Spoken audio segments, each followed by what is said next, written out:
Welcome to Cowboy Libertarian. Patrick Dorinson, your host here on this beautiful first Saturday in May, which means the Kentucky Derby was on, which means that a California horse from just north here in Yuba City is the new Kentucky Derby winner. And let's all keep our fingers crossed that we can win the Preakness and the Belmont Stakes and bring home the Triple Crown to the great state of California. How about that? Wouldn't that be terrific? Well, ladies and gentlemen, you know, we usually talk about the news, and we're going to get to all that, but we always take time out in this program to honor and show support for our veterans. A couple of weeks ago, we had on those two great gentlemen from the American Legion Post 233 down in Elk Grove, and they told us about the event, the hometown barbecue. I went down there and met the adjutant, met a few others. It was a great event. And, you know, about a year ago this time, I think it was about a year ago, I met a gentleman named Vince Bloom. And Vince is the general manager of Elk Grove Dodge Chrysler Jeep Ram SRT. And it was all about helping veterans. And that's what we did. Vince has been doing, not just work with veterans, but the Elk Grove Dodge and the whole Lasher group does work with all kinds of community organizations. So I'm going to take a little bit of time here to talk about a program that Vince is going to do this month of May. Vince, welcome to the program. Thank you, Patrick. And I want to thank you personally because you were some great inspiration last year. You and Rick Iannucci partnered up, and we raised some money for veterans and wounded warriors. And Elk Grove Dodge believes in paying it forward. So do I. And, you know, I was just talking to Rick earlier, one of our partners, the Horses for Heroes program, and anybody can do something for a year and make it look good, but it's the second, the third year, and the follow-up to that really shows your commitment. You know, our veterans are out there doing it year after year, and so we believe in paying it forward at Elk Grove Dodge, and for the month of May, we dedicate that whole month and donate $25 for every Wrangler and new Ram truck sold to veterans and wounded warriors. So thanks for your inspiration, and thanks for having us back. I got to tell you, Vince, I have to congratulate you first. On all the work you do, that's a given.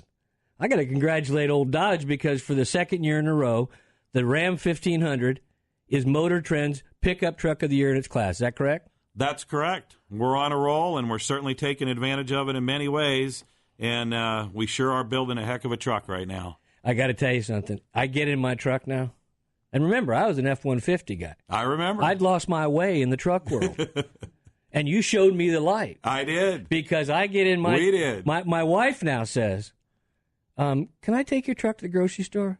I said, well...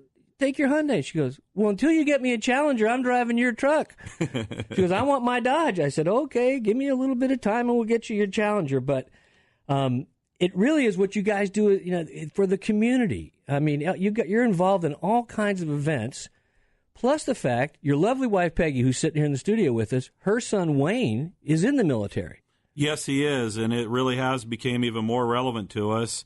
He's with the 173rd 2nd Battalion, and he's just deployed to Poland. So he's been activated, and we're certainly on high alert ourselves, and we appreciate any thoughts or prayers. But that's just yet another reason that we believe in taking action and helping our veterans. I got to tell you something. I've said it many times. I've said it on this show. Whatever we have to do in this country, the veteran is the person they're first in line, because we have an all-professional Army now. We're not a bunch of draftees running through a system, and we make a contract with these folks to go and defend this nation. That means when they come home, we should have paid it forward. And I always tell people, it's very nice when you see a veteran get on a plane or a soldier in uniform get on a plane. It's very nice to say, thank you for your service. But you know something? That's kind of cheap. That's an easy way out for a non-veteran or non-military person. What we should be saying, and what you guys are doing at Elk Grove Dodge, is we got your back. You did your work where you were for us. Now it's up to us to do the work to make sure you get the benefits that you deserve and that you've earned. And this, you know, the way you guys have helped wounded warriors, that's just how this thing works. That's how America's supposed to work. You're right. It definitely is. And we're hoping to inspire other people to do that and just get involved with any program. The Lasher Auto Group engaged with many different partners, Alpha Canine, the American Legion, Horses for Heroes, Horses Healing Heroes, and the Wrangler National Patriot Program. And we believe in giving all month long. So if anyone else is inspired, just look to seek somebody out. There's plenty out there. Take advantage of it, folks. Raise a little money. I mean, May is a month. I'll call it Veterans Month in a way, or Military Month. I'm just going to call it that because at the end of this month is Memorial Day, where we honor those who have fallen. And then, coming forward in November, that's Veterans Day. But kind of Veterans Day kind of shares, with the end of the First World War. So I think I'm going to dub May is Military Awareness Month. And everybody be aware of the veterans around you. If it's just a handshake, if it's just a little bit of help, whatever it is, go buy yourself a Dodge, for crying out loud, and that you really want to help. That's really paying it forward. And I'm not just saying that because Vince is here as a sponsor. We got to do big things. That's our responsibility as citizens of this country. So, Vince, I got to tell you, you guys are awesome. You guys are awesome in what you do. I went down there, and Melanie, who does some work for you, she was there at the booth. Guys were looking at the trucks, and I almost wished I was a billionaire. Because every guy that looked at the truck, I wanted to be able to say, Melanie, give him a truck. Give him the keys and put it on my tab. That's the kind of, I wish I had that kind of money. I'm with you. And you know what? It is easy to get involved with things like that, and people like Melanie get involved. Everyone's passionate about this. You don't have to ask anybody to work hard. It sure is easy to give back, for sure. Now, all our people want to. Now, Peggy's son, Wayne, he's with the 173rd Airborne, and they're in Poland. Just to remind folks, there's a little kerfuffle going on in that part of the world, and we've sent 150 troops to Poland. I believe we sent 150 to Estonia and to a couple of other countries. And that's the tip of the spear. Yes, it is. And that's to let people know around the world that, it doesn't mean we want to jump into your fight. It doesn't mean the United States wants to step in every place we think we should, but, in a tough neighborhood, sometimes you need a good friend, and the best friend you could have sometime is the U.S. military. What did somebody say one time about the military? We're not your best friend, but we're your worst nightmare. Only if you're mad, only if they're mad at you. But well, I sure do like having them on our side. I'll tell you that. Yeah, I'm glad they're on our team. I don't envy the other guys on the other team. Well, listen, we're coming up on the break. I did want to have you guys in. Really want to thank you for the work you're doing, and I know it's going to be very valuable to our veterans. Go to Elk Grove Dodge, folks. You've heard me speak about it many, many times, and I've always told you. To me, they're not just a car company. They're a family. So get yourself to Elk Grove Dodge and help veterans while you're getting yourself a new vehicle, for crying out loud. I needed one. Mine was 13 years old. Thank God I met Vince, or I'd still be driving that old wreck. All right, we got to take a break, and then we'll be back, and we'll back to the news and all the wonderful things we're going to talk about this day. Thanks, Vince. Appreciate having you. Thanks, Patrick. We'll talk to you later. Okay.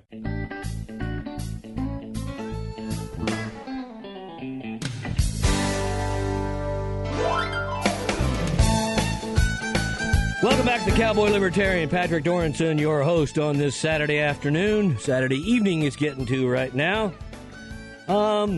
Couple of things I want to address today. We're going to get to the next hour the issue of Benghazi, because everybody thought it was gone. The Democrats hoped it was gone. The Republicans couldn't quite get the media interested. And this week, lo and behold, our media got interested because a new email surfaced that, it might be just the thing that breaks this thing wide open, because there's a lot more here than just who wrote the talking points. But we're going to get to that in the second hour. First hour, I wanted to talk about California and its economy and the recent story that triggered a lot of discussion about jobs in California, and that is that 3,000 jobs are going to leave Torrance, California, in Southern California, from Toyota. They're mostly white-collar jobs, so they should be pretty well-paying. They're moving to Plano, Texas. And, people say, the politicians kind of shrug their shoulders. Hey, okay, so it's another business. Well, that's 3,000 jobs.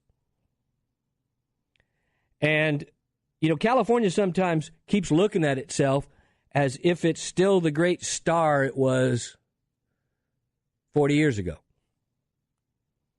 I don't know if anybody's familiar with the movie Sunset Boulevard, but you had the character of Gloria Swanson, and she's a fading silent movie star. She's going to make a comeback. Only the studios don't want her. She hasn't done a picture in 40 years, but she still thinks she's the best.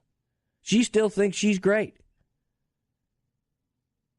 She's living on past glory. She's looking at her old movies in the middle of the night.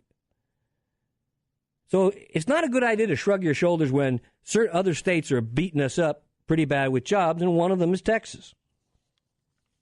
Now, Toyota has said, the reason they moved wasn't necessarily our high regulations and high taxes and everything else. They did cite, though, housing prices. The median house price in the area where they are is $515,000. In Plano, Texas, it's $215,000. There's a lot of reasons why companies move. But our political leaders don't seem to want to look at it in any other way, just to shrug their shoulders and say, well, we have Facebook, and we're developing all these new, apps. Well, but you can't eat apps, and you can't drive an app. You have to have, we can't just have everybody going to be a Facebook genius. Somebody's got to do the hard work. And there was also a story this week about how unemployment in the Valley has never been higher, Central Valley, and people are leaving the Valley. So who's going to pick up the slack? Now, I mention all this because the Sacramento Bee wrote an editorial about this, and it's a little bit back and forth. They kind of said that maybe the politicians should start looking at this a little closer. But some of the things they said, I have to take issue with, Sacramento Bee. At one point, they say in their editorial, Brown's two main Republican rivals in the governor's race are making hay out of the Toyota move, saying it symbolizes pervasive anti-business attitude in the state. That's an overstatement, says the editorial, and doesn't take into account the many important new businesses created here by geniuses lured by the state by its excellent taxpayer-funded higher education institutions, which are very expensive to go to. Still, they aren't wrong, and here's the line I wanted to read, that state and local governments often have been consciously and inadvertently hostile to many companies and industries. I don't know. I've been trying to figure this out the last couple of days. How does one become inadvertently hostile? You're either hostile or you're not. It's not something you go, oops, I was inadvertently hostile. That's not the way it works. Now, the one thing also in Texas, and it might not have been the main reason, but Texas, you bring new jobs from another state, 10,000 ahead. 3,000 jobs, they're going to make a nice big chunk of change. And look what's happening in California. Tesla now wants to move their battery factory someplace else, possibly Texas. And Tesla wouldn't be a success without California. But that's okay. The suckers in California legislature made sure they got plenty of tax breaks, so all of a sudden they could say, hey, thanks for the tax breaks, we're leaving. Or we're taking a big chunk of our business with you. Yeah, we'll still have a presence here, but that $5 billion factory for batteries we were going to build that somewhere else. And according to this editorial, I agree with the B again, the Prius. Most of the Priuses sold were here. We even gave it so that they could drive them in carpool lanes. We were so good to the Prius people. So I asked the B, well, should a company stay just because we buy Priuses? And finally, they talked about some of the things. That's why I say it was kind of a push me, pull you editorial. But they said, but California has planned to offer beyond just handouts and tax breaks, a diverse, multicultural workforce. So what? If I got a business where a guy's got to turn a wrench, I want to know if he knows how to turn a wrench. I don't care if he studied English literature. We have access to worldwide markets. That's true. The country's largest ports, amazing weather, and addresses known around the world.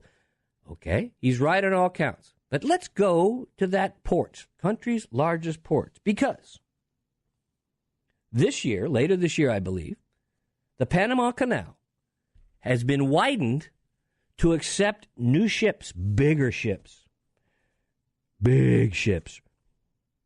Right now, The canal can only carry, this is according to a thing called inbound logistics. These are people that actually study this kind of stuff. They said, in fact, the largest ships today carry just 5,000 20-foot equivalent units. TEUs, those containers.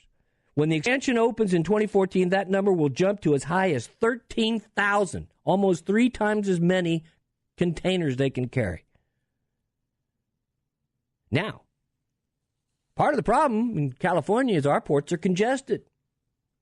And there's no real estate around our ports to build new facilities for storage and everything else.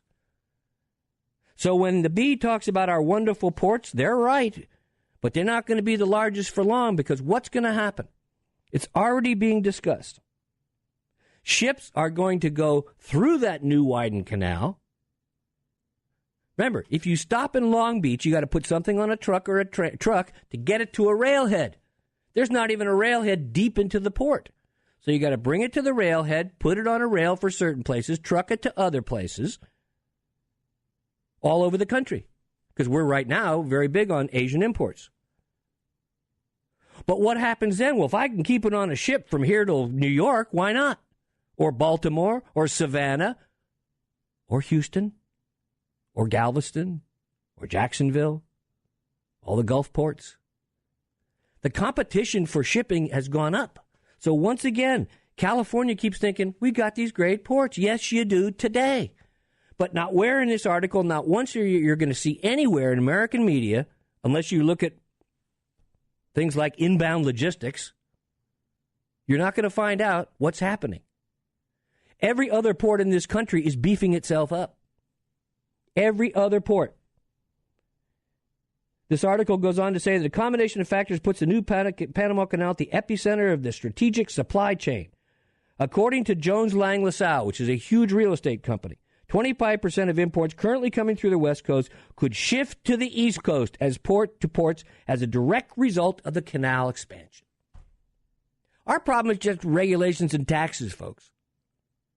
That's what everybody talks about. There are physical things that you need to be a vibrant economy. Dallas, in Texas, is building an intermodal. They're going to call themselves a port because stuff's going to come up from Houston. It's going to go right to Dallas and join the rail and the network, the rail and the trucking network. That's okay. We have great weather and a multicultural workforce. Oh, gee. There are practical things the way business does things. Toyota also said they're moving because most of their operations in the South and the Midwest. It does make sense. But I guarantee you, if California had a better business climate, they might have kept more here. Who knows? Maybe this was a foregone conclusion. But not every company is moving to move geographically closer to their other operations. A lot of companies do it just to leave. Because of the high taxes, high cost of living, long commutes. You know, years ago, Vegas had a boom in warehouses. Why?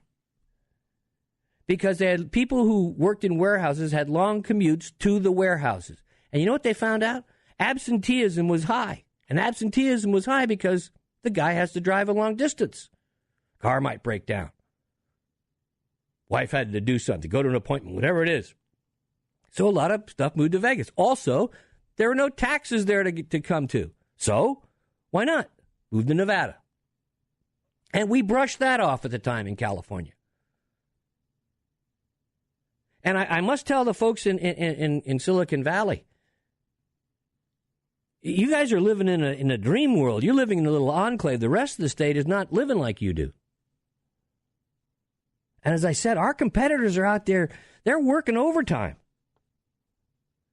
Ports of Savannah, Charleston, Jacksonville, Miami, Baltimore, Philadelphia have announced projects to enlarge and deepen channels to make way for the larger ships.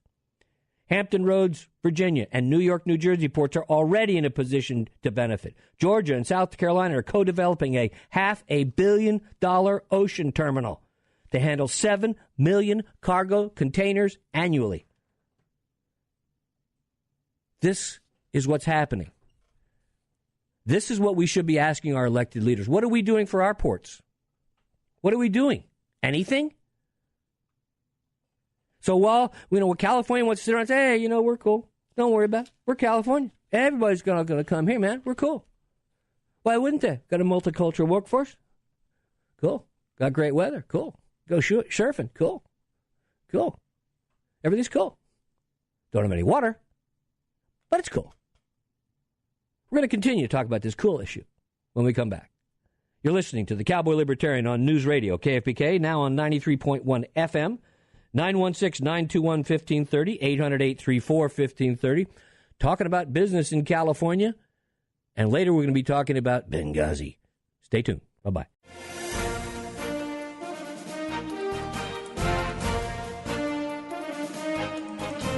Welcome back to the Cowboy Libertarian. Patrick Dorinson, your host this Saturday evening. 916-921-1530, 800-834-1530. We're talking about the California economy and jobs moving. And do we have the infrastructure in place to take advantage of what's coming? You know, I was talking about these articles in Inbound Logistics. You know, it's always, I love to read these trade journals because these are the guys that are really research this stuff. They take the time to actually get into it. Of course, they have to. That's what their customers want. But, you know, most of our regular media, you know, did anybody mention that the Panama Canal expansion is coming? Have you read that anywhere in our local media? No. It's all been about Donald Sterling. This is more important than Donald Sterling. This is more important than the arena. This is more important than a lot of other issues people are wasting their time on. And it's not like we can just turn it around and all of a sudden expand our ports. I'm sure the environmentalists would love that to happen. But if you look at some of these other factors that are hurting us, again, this is from Inbound Logistics. Mind you, this is a couple years ago they wrote that, so the expansions of these other ports has had that many more years to continue. It says, as I said, the West Coast. To begin, there's a matter of moving all that cargo through Long Beach and other Pacific ports. There's also the issue of where to do the TEUs go next. That's those containers, 20-foot equivalent units. Next, and how much effort does it take to move them to their staging destinations? Those destinations are being pushed out further and further from the ports themselves. Today, it's difficult, if not impossible, for an importer to build a 1 million square foot distribution center much closer than 90 to 100 miles from Long Beach. And there's all that traffic congestion on the 10 heading out. To help ease this congestion, other West Coast ports as far north as Prince Rupert Island in British Columbia have expanded and modernized. But then there's always the issue of port location relative to the time to market. Yeah, it's great that they're building up in Port Rupert, Prince Rupert Island. That's a little far away from the population center. And it says here, as I said, in fact, the firm cites the Panama Canal as one of the 5 most compelling change agents in the supply chain going forward.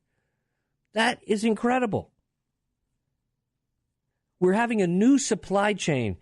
And when these guys are experts. They're talking about from the ports, from the manufacturer in China, let's say, to the port in Hong Kong. From there to Long Beach. And from Long Beach on a truck out to the railhead, and from the railhead to various distribution points. That's the intermodal part of it. But when you look at all that, and we're just sitting here, these other places are moving. They're looking at that expansion. Now, I know people will say, oh, well, we're going to lose a few port jobs. The L.A. Times ran an op-ed, basically saying, California's not in that bad a shape. Don't worry about it. There's a reason for every one of these moves. That's what they keep saying. There's a reason. So don't worry. But don't worry. There's a reason for it.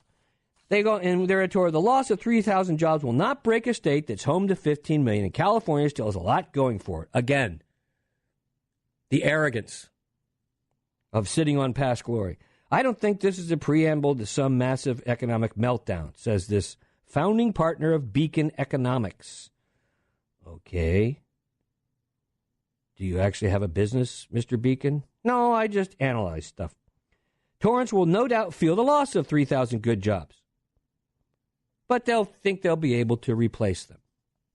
And they talk about how, Boeing is going to move in. They're closing down the C-17 manufacturing But they're going to move in 1,000 engineering jobs. Engineering jobs probably are white-collar jobs. Who's going to do the blue-collar work? When will California, if California, can California have any blue-collar jobs left? Except farming. And even farming is getting clobbered by water and drought. And it goes to the larger issue you've heard me talk about on the show many times. Who is doing the planning? Who is doing the thinking around this state? Who is planning for all these things? Who is thinking about how we're going to make sure that our ports are capable? Oh, environmentalists can't build a port. We don't need a port facility. My gosh, it'll wreck things forever. Fine. Californians should know one thing. If they're going to allow the radical environmentalists to run the state of California and stop projects and stop things from happening, then people ought to know that. People ought to know who's stopping progress, real progress in this state. This state's more concerned with diversity and multiculturalism and all kinds of other stuff that ain't producing any jobs. Let's go to our friend Don in Grass Valley. Don, how's my buddy? Oh, I'm great. I was just reading through my voter pamphlet. I guess I'm one of the few people that does, and we've got somebody running for Congress up here named Heidi Hall, and I was reading her explanation, and one of the things she said is, I will initiate programs for safe cleaning of our forests that will create good jobs people need. Well, I guess she's not. Safe cleaning, Don? Yeah, she's going to. They want to clean up the forest. To prevent forest fires. Fire-safe cleaning. The only problem with that, I don't know, in the last few days, if anybody noticed, but the yellow-legged frog managed to get onto the endangered species list. I didn't see that. 19 counties in northern and eastern California. And you can't go into an area and clean up the forest. Right.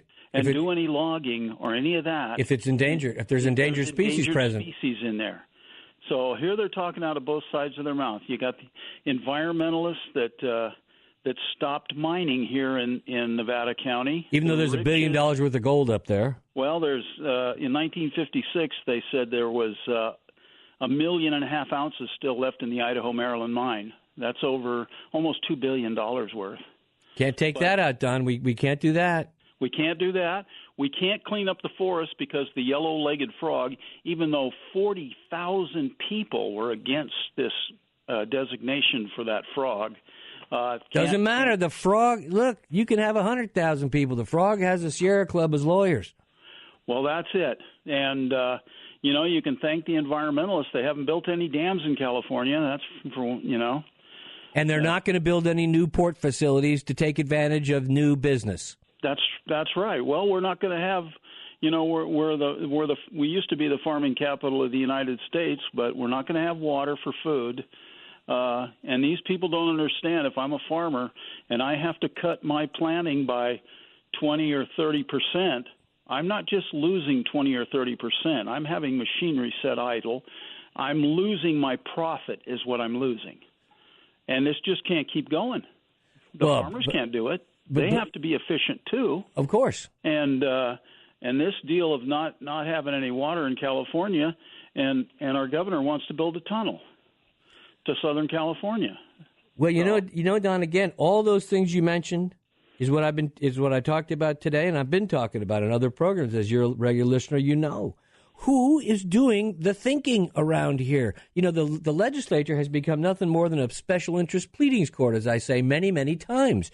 And we are sitting here. We need to plan the things that we need. Everybody always talks about infrastructure as it means just roads. Infrastructure means a lot more than that. Transmission lines, energy plants. It's a whole host of things. It's not just a road or a highway somewhere. Unbelievable.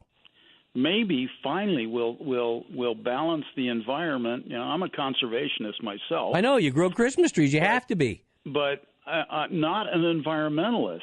There's got to be a mix between what people need and what wildlife needs for habitat. They have designated 2 million acres for this frog. Well, I got to tell you, Don. 17 counties. Don, guess what's coming? Sage grouse. Oh, yeah. That's coming. Yeah, they already have a list of all kinds of animals that they want to put on the list. Oh, yeah. So it's just, you know. And you know who they're finally going to have to add to the list pretty soon here? And I got to break for time. You know who they're going to add, Don? No. Farmers and human beings. I don't think human beings are going to make it. I think they want them to go extinct. Oh, we're toast. Hey, Don, thanks for the call. All right. Appreciate it. Okay, we've got to break for time and some commercials and messages from our sponsors. You're listening to the Cowboy Libertarian, 916-921-1530, 800-834-1530, and we'll be back after these messages.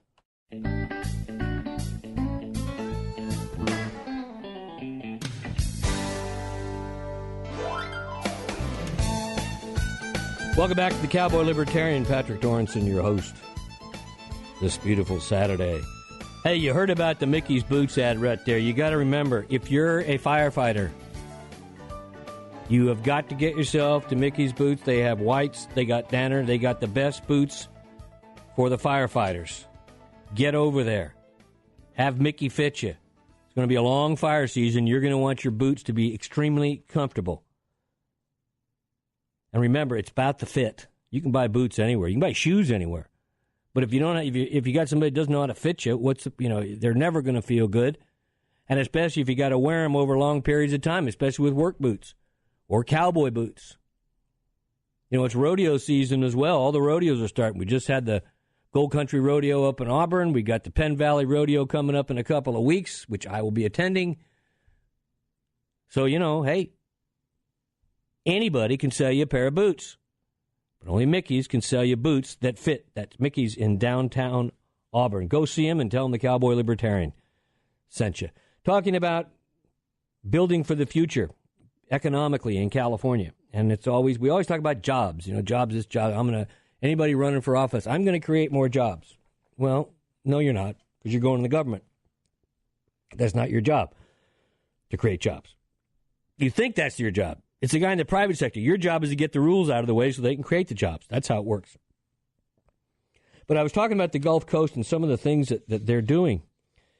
And, again, about how the Gulf Coast and the East Coast are building and preparing for the widening of the Panama Canal, which is going to allow much bigger ships to come from Asia and go right back past California. This is a quote from a gentleman, president of Johnson Development Associates, commercial real estate development firm in Houston. He says, quote, expect to see strong economic growth in the Gulf Coast area as the Southeast population continues to grow and the Gulf Coast ports garner favor as attractive alternatives to West Coast ports. They're also building in Johnson Development's 150-acre port city in Mobile, Alabama, 190-acre Bayport Terminal in Houston. Another place in Houston called the Port Crossing Commerce Center, 295 acres of development, industrial business development. Louisiana, 2,900-acre development for warehouses and businesses. Everybody else is busy. California? Well, we're still California. Let's go to Kat in Orangevale. Kat, how are you? I'm fine, thank you. Good. I am a native Californian. I've been here 80 years, and I'm mad as I shouldn't swear. H-E double toothpicks. Yeah. Anyway, when in the world are we going to start building desalination plants? Most of our population lives near the ocean.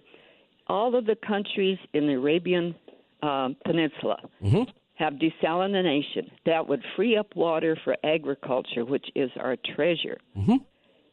And put the darn old high-speed rail and his tunnel on the back burner for a while and get busy and solve our water problem, which is our biggest problem. Kat, you are, one, you're preaching to the choir. Second of all, you hit the nail so far on the head, right in the center, that you drove it through the wood. Because that's exactly, first of all, you don't even hear people thinking about it. Every time it gets brought up, radical environmentalists will say, oh, we can't do that. Oh, we can't do this, and we can't do that. Well, then how do they, you can't build dams, they don't want desal. How do they expect us to create water out of thin air? You're absolutely correct, but it goes to the bigger issue. Who's planning for the future of this state? I'd like to knock hits down there at the Capitol. I mean, think about it, Kat. These guys down there, they're push up bills about, giveaways and all kinds of useless stuff. There are some basic things that they should be doing. And they talk about water as if, well, we're going to suck at one end of the straw on this end and one end over here. And again, they patch it all together and saying, I agree with you. I'd like to see somebody at least propose a desal plant. Let's try. You're right. The Middle East, those countries don't have, big lakes and mountains.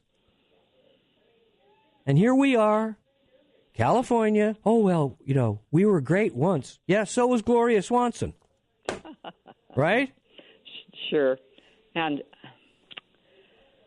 oh, boy. Keep going, Kat. You're doing good. Well, I'm going to start screaming. Okay. Wait, Thank you. Don't start screaming. No. Just keep listening. Start screaming to the people it needs screaming at. Well, I think that with your experience in this state and your 80 years, if I were you, I'd head down there and give them a good, swift kick where it belongs. In my wheelchair, I'll go. Well, I'll push you.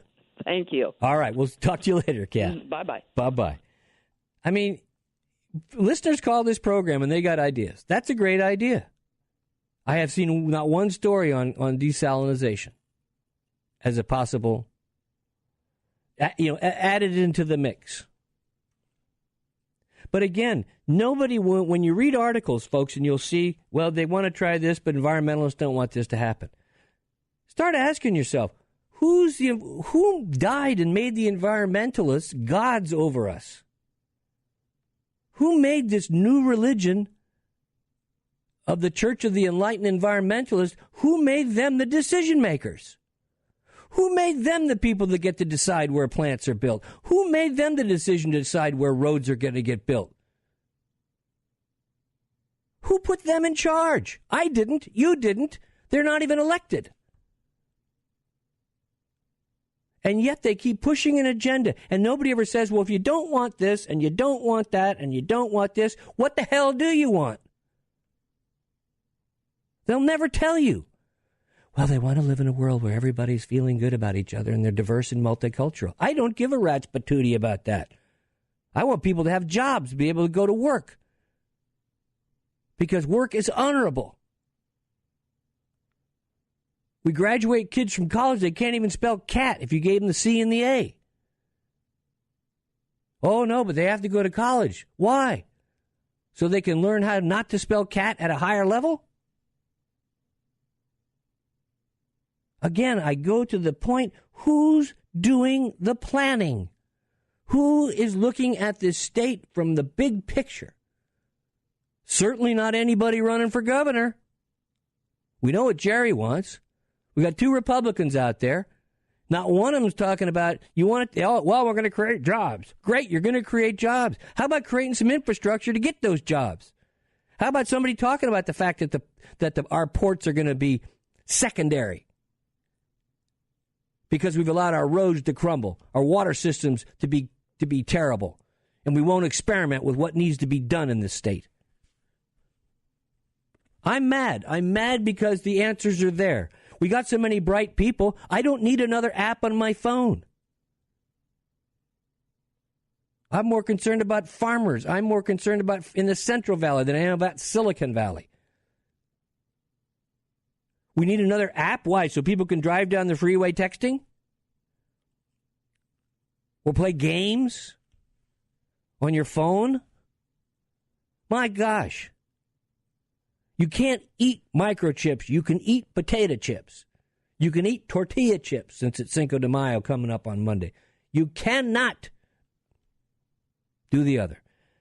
You're listening to Cowboy Libertarian on News Radio, KFPK, now on 93.1 FM, 916-921-1530, 800-834-1530. When we come back, we're going to start talking about Benghazi. We'll be back on the other side with the news.